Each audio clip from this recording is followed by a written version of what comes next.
میرے بھائیوں، تمام تر حاضرین و سامعین حیران و پریشان کہ خدا بندہ یہ کیا ہوا، لیکن انہوں نے اس پر بحث نہیں کی۔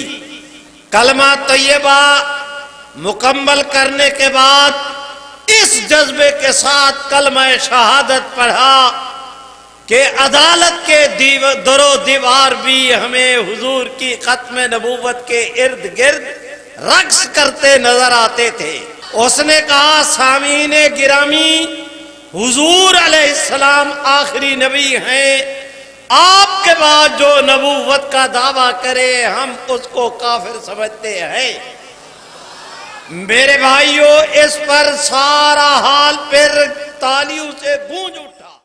وسلام علی سید الرسل و خاتم الانبیاء، اللہم صلی علی سیدنا محمد عبدک و رسولک وصلی کذالک علی جمیع الانبیاء والمرسلین وعلی الملائکۃ المقربین وعلی عباد اللہ الصالحین اجمعین الی یوم الدین۔ صدر گرامی، حضرات علماء کرام، سامعین محترم، برادران اسلام، آج ہم جنوری 2025 میں بیٹھے ہیں۔ ابھی تھوڑے دن ہوئے 2024 اختتام پذیر ہوا۔ اس 2024 میں اللہ رب العزت نے اہل حق کو بہت بڑی کامیابیوں اور خوشیوں سے نوازا۔ ہمارے ملک عزیز کے دینی مدارس کے حوالے سے اللہ تعالی نے کامیابی سے نوازا۔ ملک عزیز کے معاشی نظام میں سود سے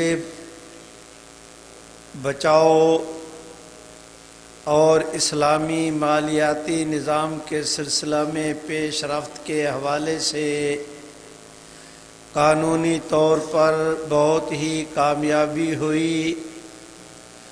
آج تک ہمارے ملک عزیز پاکستان میں اسلامی نظریاتی کونسل نے جو سفارشات مرتب کی تھیں اور ان پر عمل درآمد اور قانون سازی باوجود عرصہ سے نہیں ہو سکا، اب اس کے لیے بھی کچھ پیش رفت ہوئی اور کچھ امید کی کرن قائم ہوئی۔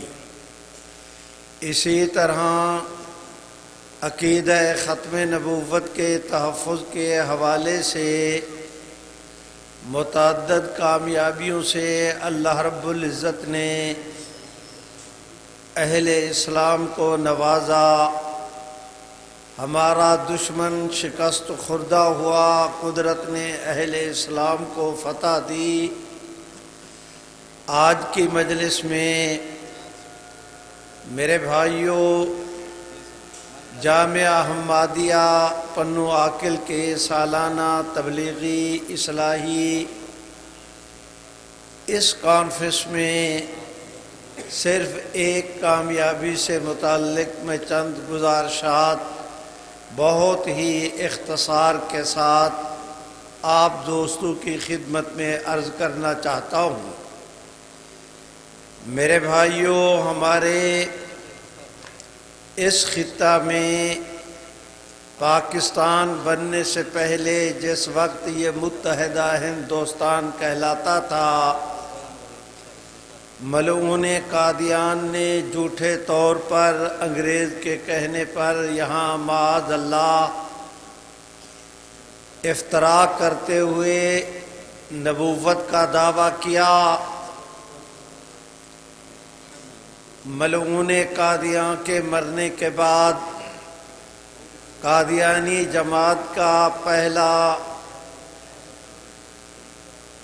ان کا چیف گرو وہ حکیم نور الدین جو بھیرے کا نئی تھا وہ بنا، اور اس کے بعد سن 1914 میں مرزا قادیانی کا بیٹا مرزا محمود وہ قادیانی جماعت کا چیف گرو اور لاٹ پادری مقرر ہوا۔ اس مرزا محمود نے عرصہ ہوا ایک کتاب لکھی جس کا نام اس نے تفسیر صغیر رکھا۔ کہنے کو تو اس کا نام اس نے تفسیر رکھا، لیکن اس میں آج تک بڑے سے بڑے کافر نے قرآن مجید کی اتنی تحریف کا ارتکاب نہیں کیا جتنا مرزا محمود نے کیا۔ آپ حضرات جانتے ہیں کہ ہمارے پاکستان کی پارلیمنٹ نے جناب ذوالفقار علی بھٹو مرحوم کے زمانہ میں 7 ستمبر 1974 کو قادیانیوں کو غیر مسلم اقلیت قرار دیا۔ آگے چل کر 26 اپریل 1984 کو ضیاء الحق کے زمانہ میں ایک امتناع قادیانیت آرڈیننس جاری ہوا۔ امتناع قادیانیت آرڈیننس کی روح سے مرزا محمود کی یہ کتاب پابندی کے قابل تھی، چنانچہ وفاقی گورنمنٹ نے بھی پابندی لگائی۔ پنجاب گورنمنٹ کے علماء بورڈ اور قرآن بورڈ نے سفارش کی، چنانچہ پنجاب حکومت نے بھی اس کتاب کا شائع کرنا اور تقسیم کرنا اسے ممنوع اور جرم قرار دیا۔ میرے بھائیوں، آج سے کچھ عرصہ پہلے چناب نگر میں قادیانی جماعت کے ایک تعلیمی ادارے کا کھلا جلسہ تھا۔ قادیانی جماعت کے ریل فیملی سے تعلق رکھنے والا ایک شخص جس کا نام مبارک ثانی، اس نے جلسے کے دوران اس کتاب کو، جس کا شائع کرنا ممنوع تھا، جس کی تقسیم جرم تھی، علل اعلان قادیانی نوجوانوں اور نوجوان بچیوں کے اندر اس کو تقسیم کیا۔ ہمارے رفقائے کار نے تھانے کے اندر درخواست دی کہ اس پر کیس درج کیا جائے۔ تھانے والوں نے کیس درج کرنے کی بجائے اس درخواست کو لیگل ایڈوائزر کے پاس بھیجا۔ ڈی پی او کے پاس رپورٹ مرتب ہو کر آئی، انہوں نے ڈی آئی جی کو بھیجی، انہوں نے آئی جی کو۔ اس دوران میں ہمارے ساتھیوں نے ہائی کورٹ کے اندر رٹ کی، انہوں نے آرڈر کیا کہ کیس درج ہونا چاہیے۔ چنانچہ قادیانی اس جرم میں ان کے خلاف کیس درج ہوا۔ 7 نامزد ملزم تھے اور کچھ نامعلوم۔ پولیس کی جانبداری اور قادیانیت نوازی کہ انہوں نے صرف نامزد ملزمان میں سے ایک ملزم مرزا مبارک کو گرفتار کیا، لیکن یہ چونکہ ملعون قادیاں کے خاندان کا اس کا پوتا یا پڑپوتا تھا، یہ کیا گرفتار ہوا کہ کراچی سے لے کر خیبر تک پورے ملک میں قادیانیوں کے پاؤں تلے انگارے جلنے لگے۔ قادیانی نوجوان اوباشوں نے اس پر احتجاج بھی کیا، مظاہرہ بھی کیا، لا قانونیت اور بربریت کا بھی انہوں نے ثبوت دیا۔ تھانے پر حملہ کیا، وہاں پر موجود گاڑیوں کو آگ لگائی، دروازے شیشے توڑے، کھڑکیاں توڑیں۔ قادیانی چاہتے تھے کہ ہم ملزم کو تھانے سے نکال کر گھر لے جائیں گے، لیکن اللہ کی شان کے ان قادیانیوں کے پہلے پہنچنے سے پہلے ملزم گرفتار ہو کر جیل جا چکا تھا اور کاغذات میں اس کی گرفتاری بھی ڈالی جا چکی تھی۔ تمام تر اوباشی کے باوجود قادیانیوں کو کچھ ہاتھ نہ آیا۔ اب قادیانیوں کے پاس سوائے اس کے کوئی چارہ کار نہ رہا کہ وہ اس کی ضمانت کے لیے تحصیل لالیاں کے ایڈیشنل سیشن جج کے ہاں درخواست دائر کریں۔ انہوں نے درخواست دی، کیس چلا، ایڈیشنل سیشن جج نے اس قادیانی کی ضمانت مسترد کر دی۔ قادیانیوں کو مجبوراً ہائی کورٹ کا دروازہ کھٹکھٹانا پڑا۔ کیس چلا، ہائی کورٹ لاہور کے مسٹر جسٹس فاروق حیدر نے مقامی عدالت کے فیصلے کو برقرار رکھا، اس کی ضمانت نہ لی۔ ہائی کورٹ کا فیصلہ خلاف آنے کے بعد قادیانی اس کی اپیل لے کر سپریم کورٹ کے اندر گئے۔ انہوں نے انڈر بیعاد اپیل تو دائر کر دی، لیکن جان بوجھ کر کیس کی پیروی نہ کی۔ قادیانی چاہتے تھے کہ ہماری ڈھب کا کوئی جج آ جائے، اس کے پاس اس کیس کو لگوا کر ہم مرضی کا فیصلہ حاصل کریں گے۔ برادران اسلام، میں گزارش کرتا ہوں، میں نے چھوٹی چھوٹی جزیات اس لیے عرض کرنی شروع کی کہ میری اگلی بات ان چیزوں کو سمجھے بغیر آپ کے لیے سمجھنا مشکل ہوگی۔ میں نے زیادہ وقت بھی نہیں لینا، بہت ہی اختصار کے ساتھ میں گزارش کرتا ہوں۔ 8 فروری 2024 کو ہمارے ملک کے عزیز کے جنرل الیکشن تھے۔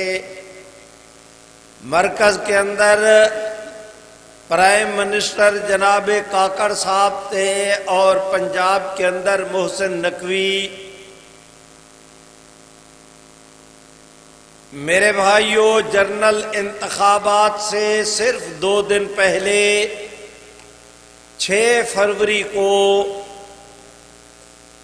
سپریم کورٹ کے جج چیف جسٹس آف پاکستان جناب قاضی فیض عیسیٰ صاحب کے پاس وہ کیس لگا۔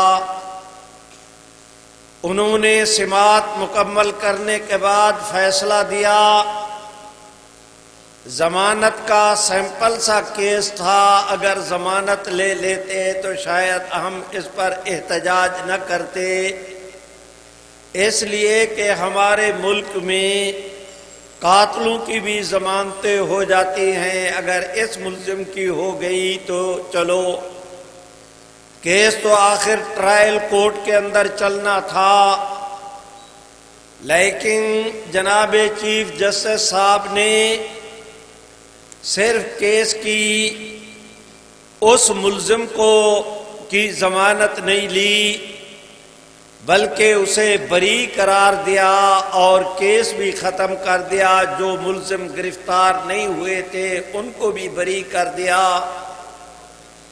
میرے بھائیوں، ملک کے عزیز کے چیف جسٹس صاحب اختیار جج اگر وہ یہ سمجھتے تھے کہ یہ کیس چلنے کے قابل نہیں، اتنا جانبدارانہ سخت فیصلے کے باوجود ممکن ہے کہ شاید ہم اس کے اوپر بھی احتجاج نہ کرتے، لیکن ستم بالائے ستم یہ کہ صرف ضمانت کی درخواست منظور نہیں کی، ملزم کو بری نہیں کیا، کیس کے اندر بہت ساری ایسی باتیں اپنے فیصلے کے اندر انہوں نے درج کر دی جن کا کیس کے ساتھ سرے سے کوئی تعلق ہی نہیں بنتا تھا۔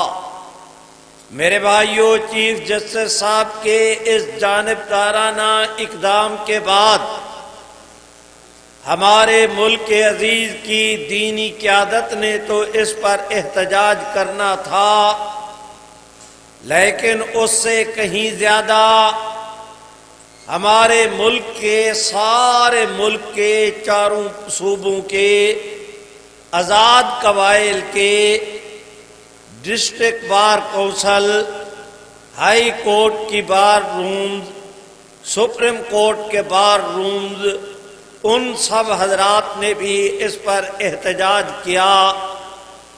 ان میں سے بعض حضرات نے کہا کہ یہ فیصلہ قادیانیوں کی سہولت کاری پر مبنی ہے، کسی نے کہا کہ یہ فیصلہ آئین پاکستان کے خلاف ہے، کسی نے کہا کہ یہ فیصلہ پاکستان کی پارلیمنٹ کے فیصلہ کے خلاف ہے، کسی نے کہا کہ سپریم کورٹ کے لارجسٹ بینچ یہ فیصلہ ان کے خلاف ہے، کسی نے کہا کہ یہ فیصلہ پاکستان کی وفاقی شرعی عدالت کے فیصلوں کے خلاف ہے، کسی نے کہا کہ اسلامی نظریاتی کونسل کی سفارشات کے خلاف ہے، کسی نے کہا کہ یہ فیصلہ نہیں فساد ہے۔ غرض ہے کہ کراچی سے لے کر خیبر تک پورے ملک میں آزادانہ طور پر اتنا احتجاج ہوا کہ پاکستان کی تاریخ کا یہ اپنی نوعیت کا واقعہ ہے کہ سپریم کورٹ کے جج اور ملک عزیز کے چیف جسٹس آف پاکستان، انہوں نے نظر ثانی کے دائر ہونے سے پہلے اپنے اس فیصلہ کے متعلق ریکارڈ پر یہ بات موجود ہے کہ واضح طور پر انہوں نے تسلیم کیا کہ اس فیصلے کرتے وقت مجھ سے بعض غلطیاں ہوئی ہیں، میں اس کا اعتراف کرتا ہوں اور نظر ثانی میں ان کی تصحیح کا وعدہ کرتا ہوں۔ میرے خیال میں اس طرح کا اقرار جرم پاکستان کی عدلیہ کی تاریخ میں یہ پہلا واقعہ تھا۔ میرے بھائیوں، میں درخواست کرتا ہوں پنجاب گورنمنٹ کو کہہ کر اس کے اپنا نظر ثانی کی درخواست دائر کی گئی اور وہ جا کر 6 فروری کو یہ فیصلہ ہوا تھا، 20 دن بعد 26 فروری کو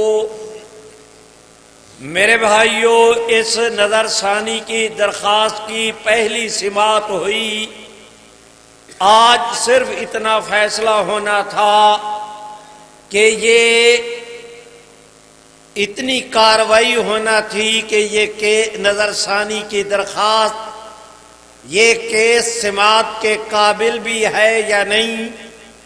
اگر یہ فیصلہ ہوتا کہ سماعت کے قابل ہے تو اس کی سماعت کی آگے چل کر تاریخ مقرر ہوتی اور اس دن کوئی کارروائی ہونا تھی۔ سپریم کورٹ نے ایک اچھا کام کیا، میں اسے بھی اپریشیٹ کرتا ہوں، اور وہ اچھا کام یہ کہ پہلے سنگل بینچ کا فیصلہ تھا، اب 6 رکنی بینچ مقرر کر دیا گیا۔ مسٹر جسٹس امین الدین خان، مسٹر جسٹس اختر صاحب افغان اور چیف جسٹس آف پاکستان، ان تینوں کی سربراہی میں کیس کی سماعت شروع ہوئی۔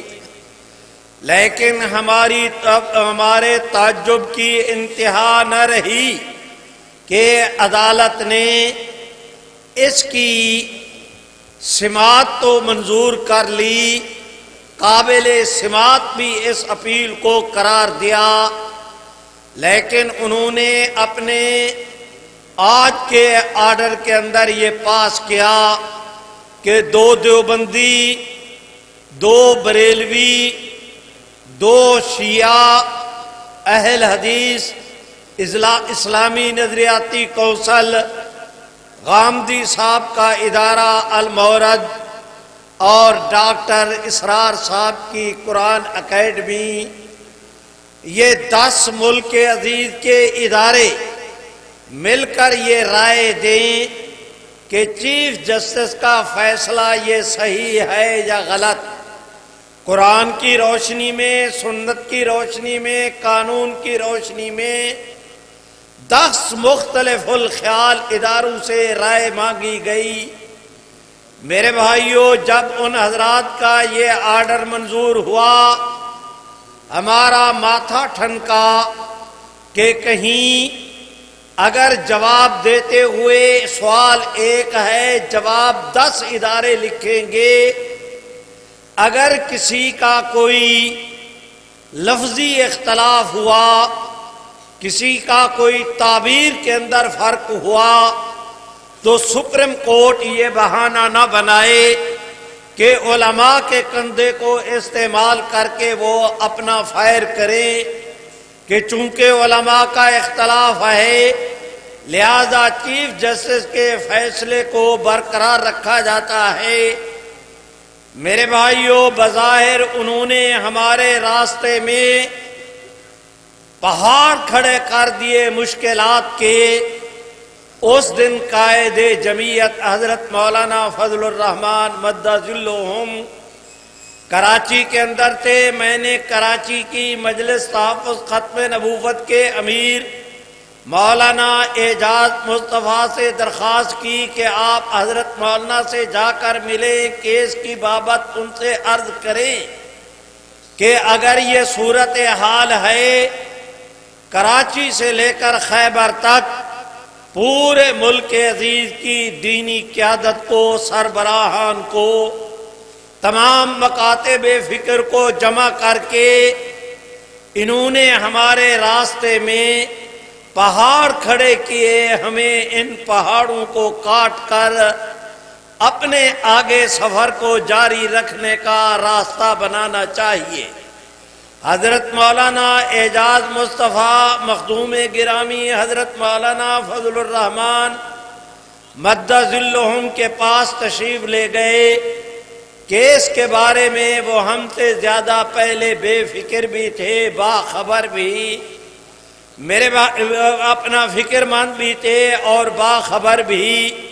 حضرت مولانا نے فرمایا کہ اسی کیس کی بابت میں نے شیخ الاسلام حضرت مولانا محمد تقی عثمانی سے کل میٹنگ کا وقت لے رکھا ہے۔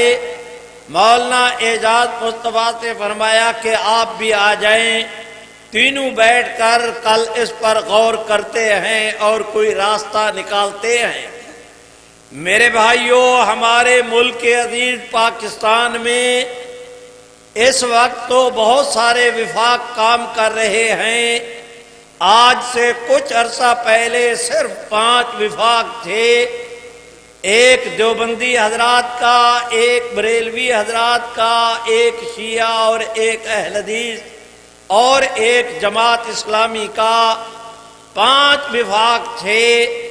ہمارے ملک کے ان 5 وفاقوں نے مل کر مدارس دینیہ کے نام پر ایک مشترکہ 5 وفاقوں پر مشتمل ایک تنظیم قائم کی، مدارس دینیہ۔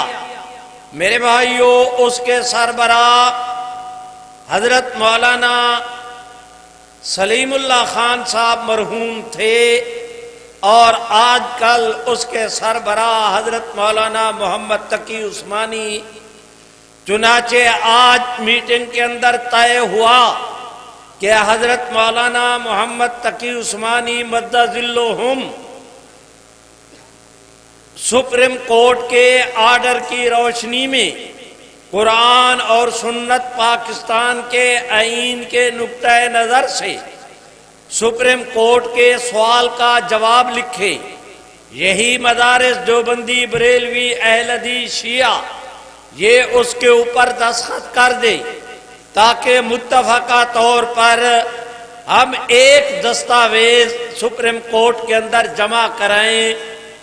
آپ حضرات یہ سن کر خوشی محسوس کریں گے کہ آپ حضرات کے ملک عزیز پاکستان کی دینی قیادت کی بالغ نظری، ان حضرات کا ان دینی امور میں تبحر آپ حضرات اندازہ کریں۔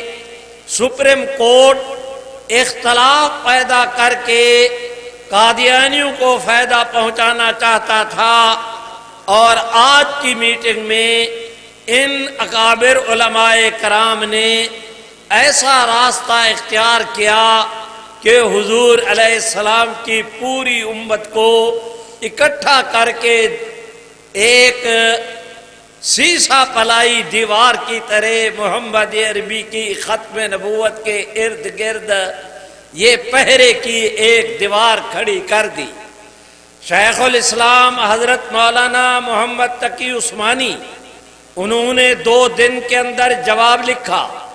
مولانا محمد تقی عثمانی نے دیوبندیوں کی طرف سے، حضرت مولانا مفتی منیب الرحمن نے بریلوی حضرات کی طرف سے، میرے بھائیوں حضرت مولانا وہ فیصل آباد کے ہیں یاسین ظفر اہل حدیث کے حضرات کی طرف سے انہوں نے اس کے اوپر دستخط کر دیے۔ اب رہ گیا تھا ایک مکتب فکر شیعہ، ہم نے ان کو بھی نیٹ کے ذریعے بھیجا۔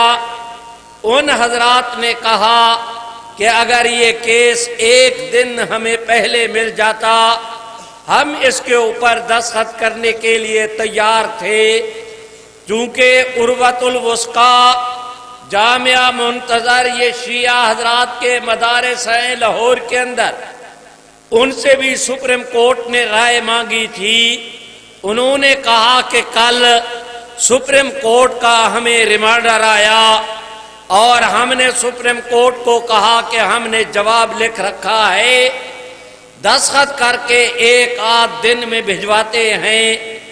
میرے بھائیوں انہوں نے کہا کہ اب ہم اس پر دستخط نہیں کرتے، اپنا علیحدہ بیان بھیجیں گے، لیکن انہوں نے کہا کہ ہاں ہم آپ کے ساتھ وعدہ کرتے ہیں کہ آپ حضرت مولانا محمد تقی عثمانی کی متفقہ لکھی ہوئی تحریر فیصلہ وہ ہمیں بھجوائیں، ہم اپنے بیان میں ایک جملہ بھی اس کے خلاف نہیں لکھیں گے اور کوشش کریں گے کہ ہمارا جواب بھی اسی کی روشنی میں اسی کے مطابق ہو۔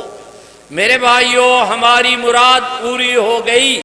ہم نے آم کھانے تھے، کوئی ہم نے درخت نہیں گننے تھے۔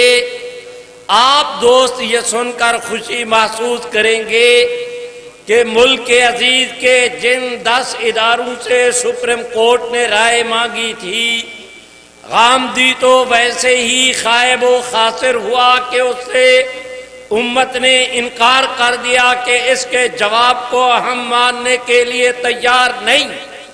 باقی 9 اداروں نے متفقہ طور پر قرار دیا، اجماع منعقد کیا اس بات پر کہ چیف جسٹس آف پاکستان کا فیصلہ قرآن کے بھی خلاف ہے، سنت کے بھی خلاف ہے، واقعات اور آئین کے بھی خلاف ہے۔ میرے بھائیوں جن حضرات نے جو بیانات جمع کرائے، عدالت میں جمع ہونے سے پہلے ہم نے ان کی کاپیاں وصول کی، ایک ایک کے جواب کو پڑھا، اور آج بھی وہ کاپیاں ہمارے پاس ریکارڈ میں موجود ہیں۔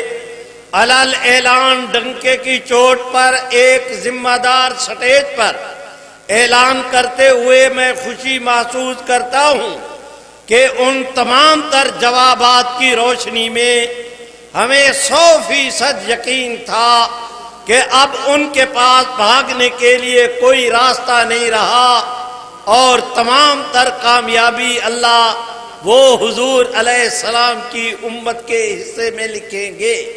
میرے بھائیوں میں گزارش کرتا ہوں کہ اب وہ ہم کہیں کہ کیس کی سماعت شروع کرو، ان کے لیے مشکل یہ کہ اگر وہ کیس کی سماعت شروع کرتے ہیں تو تمام تر آراء ان کے خلاف۔